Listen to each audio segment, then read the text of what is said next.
திருவாரூர் தியாகராஜ சுவாமி கோவில் ஆழித்தேரோட்டம் நடைபெற்று வருகிறது. கூடுதல் தகவல்களை நமது செய்தியாளர் ராஜசேகரிடம் கேட்கலாம். ராஜசேகர், ஆழித்தேரோட்டம் சரியா எத்தனை மணிக்கு தொடங்கியது? இப்ப அங்க இருக்கக்கூடிய சூழல் குறித்து சொல்லுங்க. தம்பி தமிழரசன், திருவாரூர் ஆழித்தேரோட்டம் காலை 7 மணிக்கு தொடங்கியது.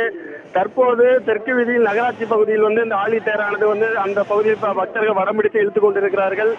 அதனைத் தொடர்ந்து சண்டிகேஸ்வரர் கமலாம்பல் தேரும் தற்போது இழுக்கப்பட்டு வருகிறது.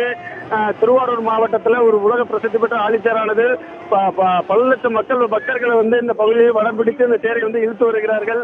அது மட்டுமின்றி மாவட்ட நிர்வாகத்தின் சார்பாக போதிய ஏற்பாடுகள் செய்து தரப்பட்டுள்ளது. தம்பி தமிழரசன், ராஜசேகர், பக்தர்களுடைய அடிப்படை தேவைகளுக்காக என்னென்ன வசதிகள் அங்கு செய்யப்பட்டிருக்கு?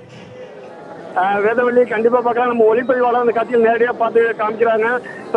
பக்தர்களுக்கு தேவையான இடங்களில் அனைத்து இடங்களிலும் தண்ணீர் வசதி மாவட்ட நிர்வாகத்தின் சார்பாக தரப்பட்டுள்ளது.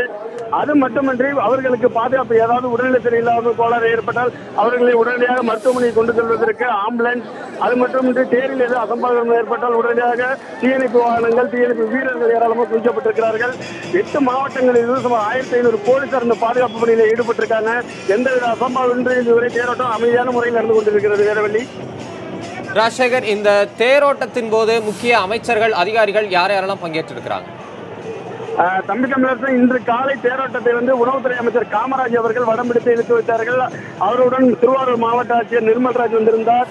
அதே போல சென்னை உயர்நீதிமன்ற நீதிபதி அவர்களும் இந்த தேரோட்டத்தில் கலந்திருந்தார்கள். இதே போன்று பல்வேறு துறையை சேர்ந்த அதிகாரிகள், அது மட்டுமின்றி அதிகாரிகள், அரசு துறை அதிகாரிகள் சார்ந்தது மட்டும் இல்லாமல் வெளி மாநிலங்கள் இல்லாமல் வெளிநாடுகளில் இருந்தும் பக்தர்கள் இந்த திருவாரூர் தேரை கண்டு கழிப்பதற்காக இந்த திருவாரூருக்கு தற்போது வந்துள்ளார்கள். தம்பி தமிழரசன்.